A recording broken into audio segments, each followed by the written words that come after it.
Hello tout le monde, j'espère que vous allez bien. Alors oui, je sais, ça fait une éternité que j'ai pas tourné des points lecture, des updates lecture. J'ai été un peu dépassée par le temps, les programmes du week-end, etc. J'ai enchaîné pas mal de choses, ce qui fait que je n'avais plus le temps de filmer, mais c'est en aucun cas dû à une panne de lecture ou quoi que ce soit, parce que j'ai énormément lu, enfin je continue mon même rythme de lecture depuis.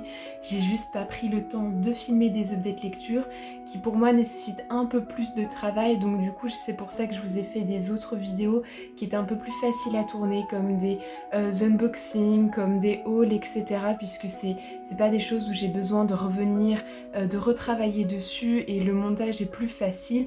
Mais ne vous inquiétez pas, du coup là on revient en point lecture, et ce qui est bien c'est qu'au lieu de les faire par mois, je vais pouvoir plutôt les organiser, et c'est pour ça que j'ai décidé de vous faire un update lecture uniquement consacré aux nouveautés, parce que aussi, comme vous avez pu le voir sur la chaîne, j'en ai pas beaucoup, donc j'ai pu les regrouper, et comme ça je vais pouvoir faire d'autres thématiques, et si j'arrive à rattraper mon retard, je vais pouvoir ensuite repasser sur des points lecture par mois, ce qui sera mieux parce que je peux pas tout le temps regrouper par thématique.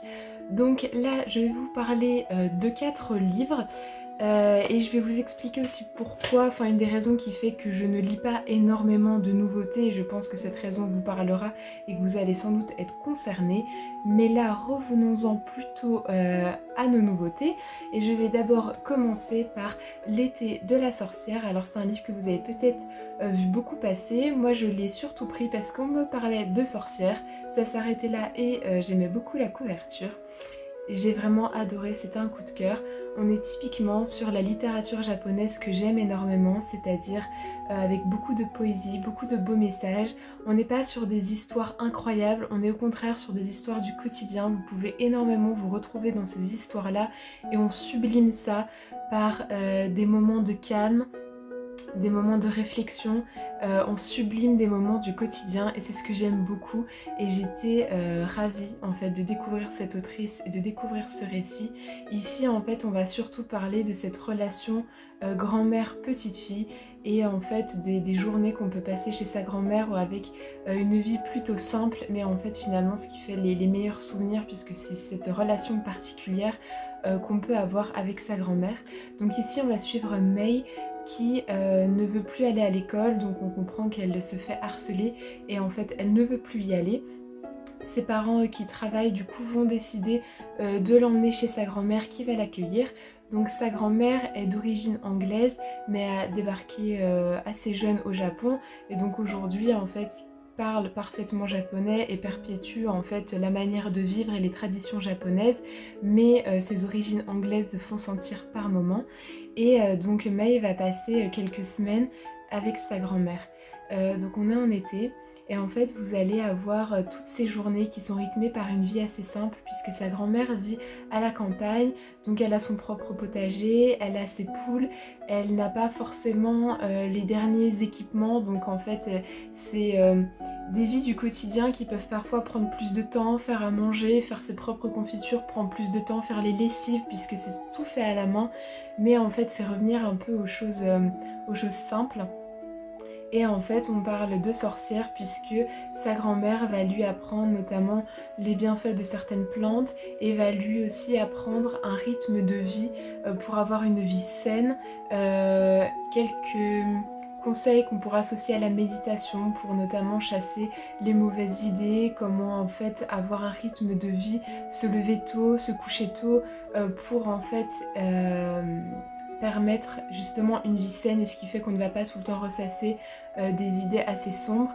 Ce qui était très bien, c'est que la grand-mère sait pourquoi Mei est là, pourquoi elle ne veut pas venir à l'école, mais c'est pas des choses dont elle va lui parler, au contraire elle va essayer de lui faire oublier tout ça en lui apportant un autre mode de vie. Alors il y a des idées en fait que la grand-mère a qui sont très arrêtées, des façons de penser qui sont très arrêtées, et Mei sait très bien que c'est différent de par exemple comment sa mère elle a décidé de vivre. Elle sait très bien que sa mère et sa grand-mère ont notamment eu des conflits, elles savent qu'elles ne sont pas tout le temps en bons termes, mais elle voit bien qu'elle a une relation complètement différente elle avec sa grand-mère, et Et je pense que si vous avez une relation comme ça avec votre grand-mère, si vous avez connu ces moments où vous passez des journées avec elle, où vous êtes qu'avec elle, vous passez des moments tout seul, etc. C'est un livre qui va énormément vous parler, qui va énormément vous rappeler des souvenirs. Si vous n'avez pas forcément eu de lien comme ça avec votre grand-mère, peut-être qu'effectivement ce livre peut aussi vous toucher parce que peut-être qu'il vous rappellera quelqu'un d'autre de votre famille ou du voisinage avec qui vous avez partagé ces moments particuliers. Ce livre est très beau, je le conseille. Vraiment, lisez-le pour toute la poésie, pour cette relation grand-mère-enfant. J'en ai clairement pas eu assez. C'est un livre on a besoin de plus de pages. Alors il commence de manière assez forte puisque le premier chapitre, c'est la sorcière de l'Ouest est morte. Donc vous comprenez en fait le début de l'histoire et en fait ce qui va permettre à May de revenir en fait sur ces semaines qu'elle a passées chez sa grand-mère. Mais voilà, on en veut vraiment plus et ce livre est très beau. Il y a beaucoup d'émotions, donc vous abordez effectivement le deuil, très difficile, même si c'est votre grand-mère que vous attendez à ça. Je pense que personne n'est jamais préparé, même si c'est l'ordre logique des choses. Et vous avez la question du harcèlement, mais ça pèse sur May puisqu'on sait qu'elle est là pour ça, pour oublier ça, mais on a un peu les scènes du début, pourquoi en fait elle vient chez sa grand-mère. Et vraiment il est très beau, je vous le conseille, très dur parce que très proche de la réalité et qui peut vous remémorer un peu pas mal de souvenirs qui peuvent être nostalgiques mais aussi difficiles à se remémorer, mais je vous le conseille énormément.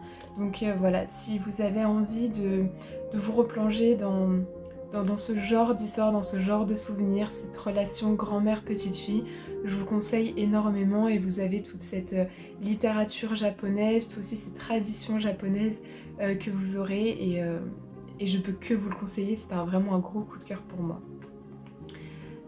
Ensuite j'ai lu Décomposé de Clémentine Beauvais, donc qui est de la poésie écrite en vers libre. Donc en ce moment je suis complètement fan des éditions L'Iconoclaste, donc là on est dans la collection L'Iconopop. Donc vous avez la poésie, mais c'est entrecoupé aussi de petites illustrations comme celle-ci de temps en temps. Voilà, donc c'est un livre qui se lit très vite, c'est de la poésie, mais malgré tout on prend énormément de temps puisqu'en fait c'est la poésie où vous lisez en fait une phrase une première fois et puis quand vous la relisez une deuxième fois vous voyez en fait tout ce qui est sous-entendu, tout ce qui se cache derrière. J'ai beaucoup apprécié relire en fait, c'est pas quelque chose que je fais forcément ou des fois quand c'est des scènes très dures, je sais pas pourquoi, je sais pas si vous faites pareil, on a besoin de relire le passage plusieurs fois pour qu'il s'imprime en disant c'est pas vrai, c'est pas ce qui s'est passé. Là c'est plutôt à chaque fois que je vais relire, j'ai l'impression que je vais découvrir autre chose, un autre message que l'autrice a voulu faire passer. J'ai énormément aimé en fait. Je lis très peu de poésie comme vous avez pu le voir et le fait que j'en lise pas jamais de temps en temps fait que je n'ai pas assez de bagages pour apprécier la poésie, pour vous dire si au niveau de ce genre-là, est-ce que Clémentine Beauvais écrit bien? Est-ce que c'est de la poésie qu'on peut recommander? Mais en étant justement quelqu'un qui n'en lit pas, je l'ai beaucoup apprécié. Son écriture m'a beaucoup touchée. J'ai vraiment aimé la manière dont elle a écrit. Je trouve qu'il y a beaucoup de qualité. Alors peut-être que des gens qui en lisent beaucoup vous diront peut-être l'inverse. Mais si comme moi vous en lisez pas, moi j'ai trouvé qu'il y avait une vraie qualité d'écriture. Au niveau du récit, en fait, le prétexte de Clémentine Beauvais va être en fait de reprendre le poème La Charogne de Baudelaire et en fait elle va inventer l'histoire qui se cache derrière ce cadavre en décomposition qui est le thème, l'objet principal de ce poème. Et donc en fait elle va imaginer la vie de cette femme et donc c'est un livre qui est bien entendu très féministe. J'ai adoré le personnage en fait, j'ai adoré cette femme là parce que c'est quelqu'un qui est extrêmement engagé, qui va aider les femmes, qui va justement finir comme ça en voulant aider en fait. La cause féminine va être son leitmotiv en fait de toute sa vie et donc voilà, j'ai aimé l'écriture. J'ai aimé le personnage et donc au niveau de la vie de ce personnage en fait c'est une enfant qui va grandir donc loin de Paris, qui va se sacrifier pour protéger ses sœurs. Alors, je vous le dis tout de suite, on aborde des sujets très très violents, très très durs. Même si c'est caché derrière des formules de poésie, c'est quand même assez flagrant, on sait tout de suite de quoi on va parler, donc on va parler de choses très difficiles. Donc là on va parler au début de la vie de viol et d'inceste, et donc elle va se sacrifier pour protéger ses sœurs plus petites. Elles vont ensuite arriver à s'échapper de cet environnement familial assez horrible. Elles vont arriver à Paris. Et en fait elles vont, parce que c'est là où en fait c'est plus facile de trouver un travail, exercer le plus vieux métier du monde, parce que c'est comme ça qu'on arrive à trouver du travail plus facilement. Et puis en fait elle va avoir différentes activités, et en voulant aider une femme, elle va en fait devenir ce qu'on appelait des faiseuses d'anges, donc en fait des avorteuses, quand l'avortement bien entendu était encore illégal, et donc avec des pratiques assez barbare. Donc avec une aiguille, en fait, elle va commencer à pas se spécialiser, mais apprendre en fait en faisant, et devenir en fait quelqu'un qui maîtrise en fait cet avortement, et donc ensuite se spécialiser finalement dans la médecine, puisqu'elle va apprendre en faisant directement, en voyant en fait le corps des femmes, etc. Et elle va devenir un peu une médecin non déclarée. Les personnes qu'on va voir quand on ne veut pas en fait qu'on sache ce qu'il s'est passé, donc recoudre, réparer des plaies un peu honteuses, et donc va commencer à maîtriser la médecine qu'on apprend un peu comme ça, puisqu'on a une époque où les femmes ne sont pas médecins, où l'avortement est illégal, etc.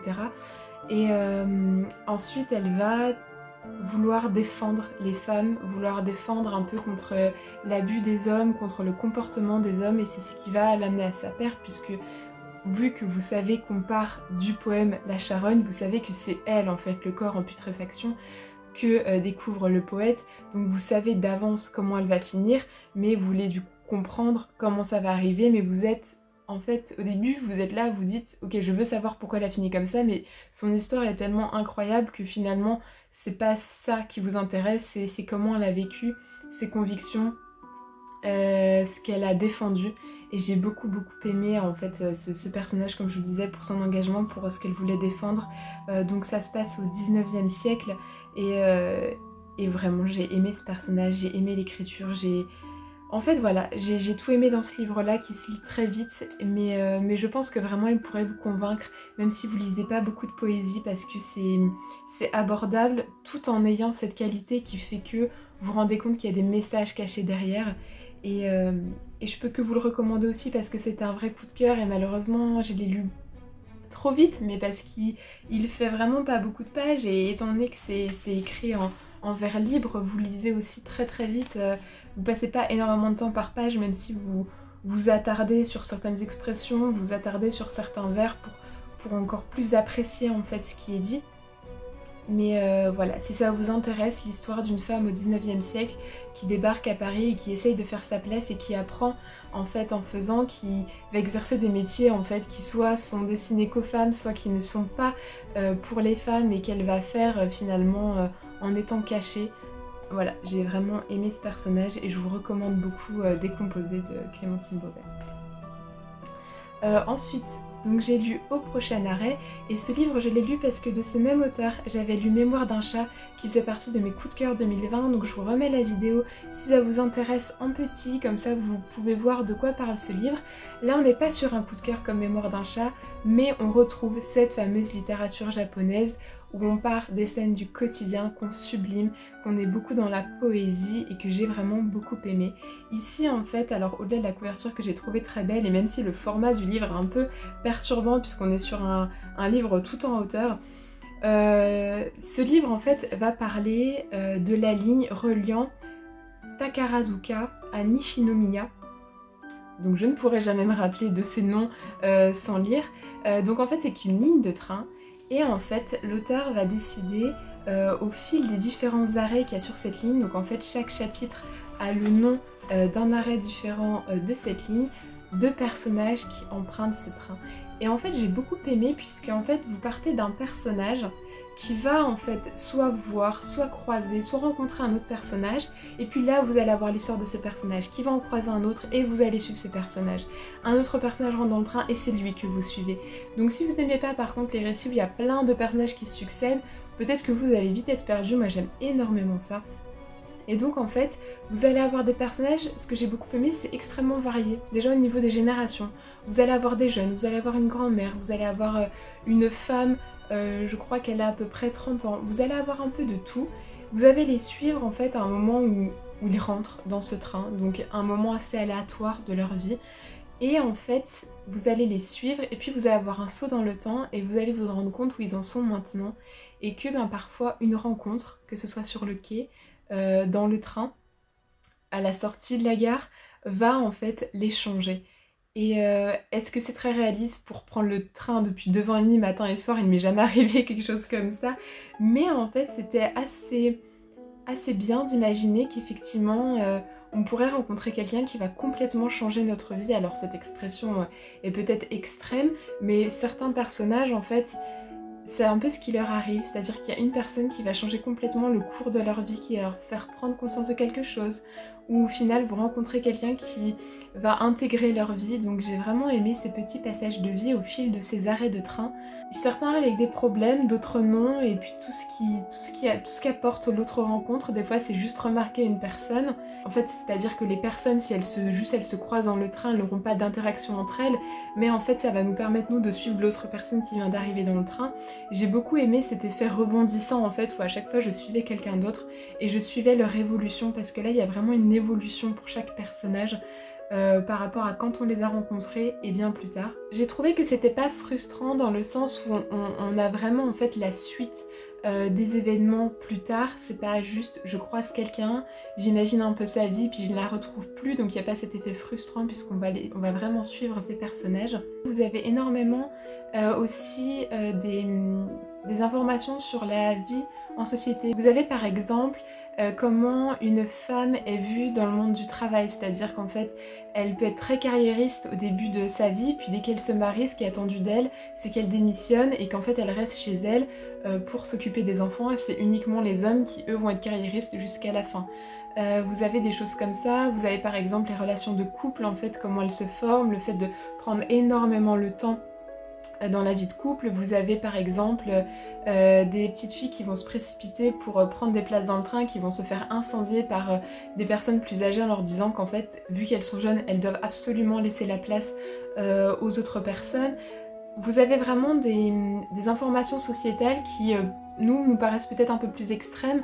Enfin, moi par exemple, voilà, le schéma, tu es carriériste et puis après tu te maries et tu restes chez toi, c'est quelque chose que je ne comprends pas forcément. Enfin, c'est-à-dire qu'on n'a pas à l'imposer aux personnes, c'est uniquement un choix et non pas ce qui est attendu de nous. Donc c'était très intéressant à ce niveau-là également. Et voilà, si vous aimez en fait changer de personnage assez fréquemment, vous aimez ces petits morceaux de vie qu'on vous offre, c'est forcément un livre que vous aimerez. Qui n'est pas forcément un coup de cœur parce qu'on peut pas vraiment s'attacher aux personnages. Vu qu'il y a beaucoup de personnages, il y a forcément des histoires que vous oublierez. Moi finalement j'ai l'impression d'avoir retenu que quelques personnages parce que certaines histoires vous touchent plus que d'autres. Mais si vous aimez ça, vous l'apprécierez également. Mais difficile d'avoir un coup de cœur puisque généralement c'est l'histoire d'un personnage qui fait qu'on apprécie énormément ça, qui fait qu'on se reconnaît ou que cette histoire nous fait écho. Là vu qu'on est sur un panel de personnages c'est plus difficile. Mais j'ai aimé en fait ce concept d'histoire où on retrouve un personnage à chaque arrêt de cette ligne-là. Donc si vous aimez la littérature japonaise et que vous aimez ce concept d'histoire, je vous le recommande également.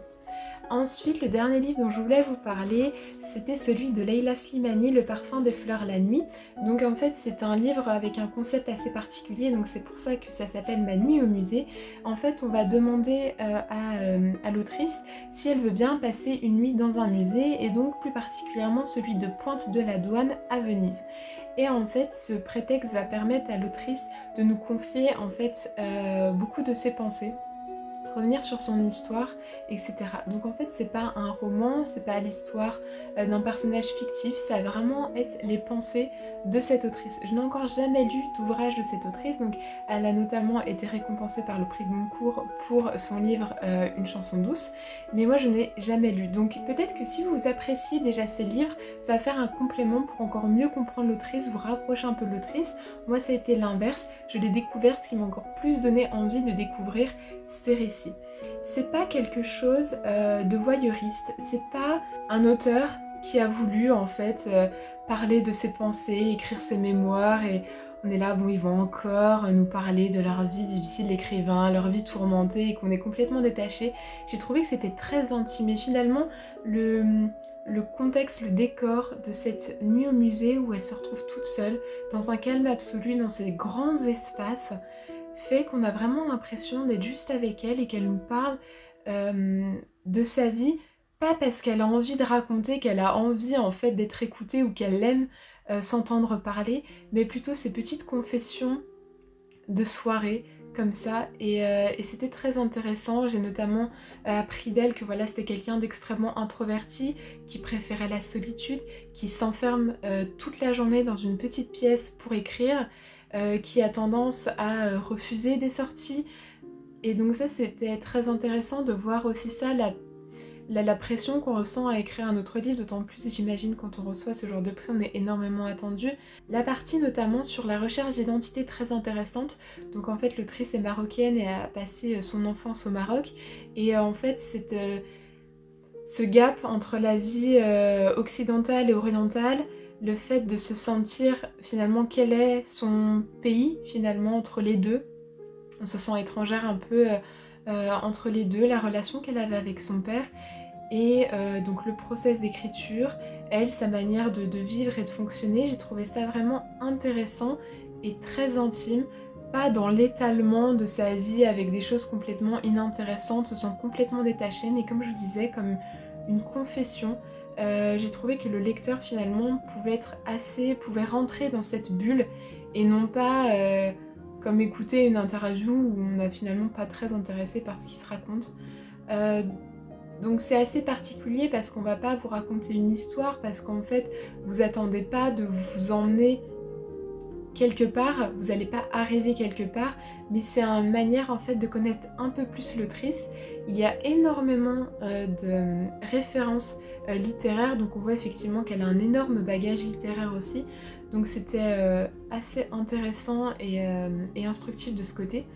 Donc si vous êtes intéressé par cette autrice parce que vous connaissez ses ouvrages ou parce que vous avez aussi envie de les découvrir, c'est intéressant, mais voilà, c'est un livre qui parle de Leila Slimani. Donc si vous vous attendez à autre chose, ce n'est pas le cas. Effectivement, elle va pendant cette soirée, cette nuit à ce musée, elle va se balader à travers les œuvres, mais c'est pas... Vous avez effectivement des réflexions sur l'art, mais c'est pas un livre sur ce musée à Venise. C'est comment en fait elle va passer cette nuit dans ce musée, comment en fait elle va relier ce qu'elle voit, l'environnement dans lequel elle est, avec sa vie.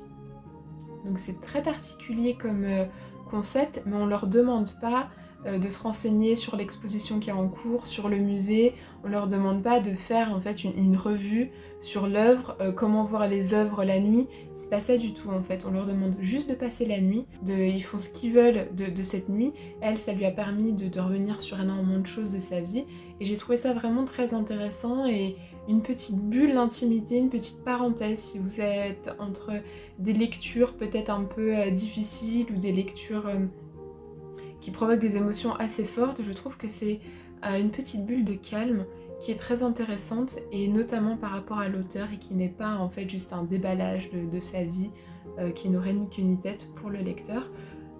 Donc voilà, je pense que tout le monde ne sera pas intéressé, mais encore une fois, je ne connaissais pas l'autrice et j'ai trouvé ça intéressant. Maintenant, c'est vrai que je pense qu'il y a des parties qu'on oublie vite, mais je ressors en fait de ces lectures après plusieurs semaines comme voilà une parenthèse très instructive entre deux lectures. Ensuite, celui-là je vais pas vous en parler, mais si les gens parce qu'en fait j'avais mis sur mon compte Instagram une story quand je l'avais commandé, donc j'ai décidé de ne pas être mère, donc de Chloé Chaudet à l'édition Iconoclaste, et il y avait beaucoup de gens, enfin vous étiez quelques personnes à m'envoyer un message parce que vous ne saviez pas que ce livre existait et que vous étiez intéressés. Donc j'ai d'autres livres sur ce sujet et j'aimerais vous faire une vidéo pour vous parler en fait des différents livres sur ce sujet et ce que j'en ai pensé. Donc maintenant que je l'ai dit en vidéo, je suis obligée de le faire. Mais si jamais ça vous intéresse d'avoir mon avis rapide, vous pouvez toujours m'envoyer un message sur Instagram et j'essaierai d'y répondre. Mais voilà, je vais vous faire une vidéo consacrée là-dessus, mais effectivement je l'ai lu et je compte vous en parler prochainement dès que j'aurai lu d'autres références là-dessus. Mais c'était également une autre nouveauté que j'ai lu ces derniers mois.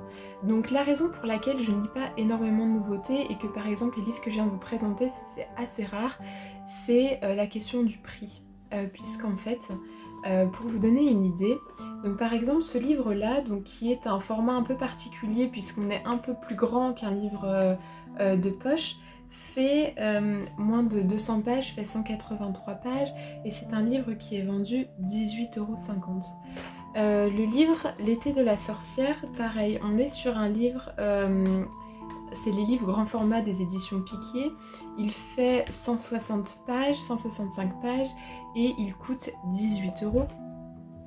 Ce livre-là qui est de la même taille qu'un livre de poche et donc qui a des grosses marges, hein, on a des sauts de pages qui sont assez grands, coûte lui 18 € et donc ce petit livre qui a format de poche et donc qui se lit aussi vite puisque c'est écrit en vert coûte 13 €. Donc je trouve qu'en fait les nouveautés qui sortent en grand format sont vraiment inaccessibles. On dit souvent que lire des livres c'est des choses qui coûtent vraiment pas cher.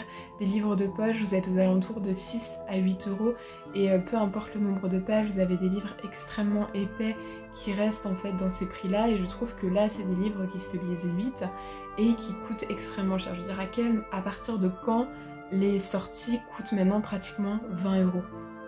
Et donc en fait je pense que des personnes qui liraient que des nouveautés, c'est un budget considérable. C'est aussi pour ça que sur les autres chaînes, si vous voyez beaucoup de nouveautés, généralement c'est des gens qui reçoivent des services presse parce que il faudrait un budget assez impressionnant pour pouvoir vous présenter tout le temps des nouveautés à ce prix-là. Alors en fait, on peut les trouver par exemple d'occasion, mais ils ne seront pas à 2 € la même année. Donc c'est par exemple des gens qui reçoivent des services presse, qui les vendent juste après, ou alors des gens qui achètent des nouveautés et qui les revendent ensuite quelques euros moins cher et finalement qui s'y retrouvent. Mais je comprends totalement qu'on peut pas en fait tout le temps s'acheter les nouveautés. Alors la majorité sont quand même ensuite un an plus tard en livre de poche et c'est comme ça que je préfère les avoir parce que de 1 c'est plus pratique et vous êtes à moitié prix. Tous les livres sont pas vendus en poche, mais si vous attendez finalement peut-être 1 an ou 2, les prix d'occasion seront beaucoup plus abordables. Mais aujourd'hui, un livre qui se lit en 1 à 2 heures, 18 €, c'est extrêmement cher et moi je suis pour que la littérature soit accessible et que tout le monde puisse y accéder. Et je trouve qu'aujourd'hui les nouveautés sont vite aux alentours de 18-20 € et finalement ça devient plus du tout accessible en fait. Si vous lisez un livre par mois, 18 €, vous vous rendez compte que vous pouvez avoir parfois 3 livres de poche à 500 pages chacun. C'est énorme en fait le budget qu'on peut y consacrer, donc moi en fait j'ai eu l'opportunité de pouvoir les acheter et en fait de pouvoir étaler ça sur plusieurs mois, mais c'est aussi la raison qui fait que je ne vais pas vous présenter en fait des nouveautés tous les mois. C'est un budget assez considérable et je trouve ça dommage en fait qu'aujourd'hui des livres peuvent être à ce prix là, surtout quand on sait que pour un livre à 18 € la grande majorité du prix elle ne revient pas à l'auteur en plus, donc c'est ça qui est un petit peu dommage. Et on pourrait se dire ben du coup en e-book finalement c'est moins cher parce qu'il n'y a pas finalement il n'y a pas la version papier en fait, et finalement aujourd'hui les nouveautés même en livre numérique il n'y a pas une grande différence au final et donc c'est un peu dommage parce que moi j'ai pas forcément envie non plus de vous présenter des livres qui vous donnent envie et que finalement on est à 20 € le livre, ou alors vous le notez et puis vous allez lire un an plus tard. Donc là exceptionnellement c'était des nouveautés, mais pour le côté pratique et pour le côté financier, je continuerai à lire des livres de poche. Donc voilà un peu la raison pour laquelle les nouveautés ne sera pas forcément quelque chose que vous verrez beaucoup, mais sachant qu'il y a des nouveautés qui sortent en livre de poche, donc c'est juste un an plus tard. Mais si en fait vous souhaitez vraiment être au fait des nouveautés, de ce qui sort, etc. et lire vraiment les livres au moment de leur sortie, alors n'hésitez pas à aller voir des points lecture, des personnes qui eux reçoivent des services presse, puisqu'en fait ils pourront effectivement avoir un certain nombre de nouveautés qu'ils auront lues et qui pourront vous parler. Moi j'aime bien aussi vous parler de livres qui sont peut-être un peu oubliés, qui sont moins connus, parce que ça change un peu de ce qu'on peut trouver, et si c'est pour faire la même chose que les autres chaînes, j'ai pas forcément ma place ici. Je pense qu'il y a assez de chaînes lecture qui peuvent vous parler de nouveautés. Donc j'espère quand même que ça vous a plu, que vous avez trouvé ça intéressant, même si c'est des livres qui sont pas forcément abordables au moment de leur sortie. Donc pour le prochain update lecture, il n'y aura pas de nouveauté, donc on est sur des livres, je pense qu'il y a certains livres de poche, il y a des livres aussi que j'ai eu en cadeau. Donc j'espère que ça vous intéressera. Je vous remercie d'être toujours fidèle au niveau des points de lecture. Ça me fait très plaisir de savoir que vous attendez surtout ces vidéos-là, puisque je me rends pas forcément compte si c'est des choses en fait que vous aimez ou pas, mais vu qu'on s'est un peu inquiété du fait que je faisais plus de points de lecture, ça m'a remotivée. Je me dis il y a vraiment des gens qui attendent ces vidéos, donc ça fait plaisir. Moi je vous retrouve dans d'autres vidéos. Je vous souhaite de belles lectures et à bientôt. Salut!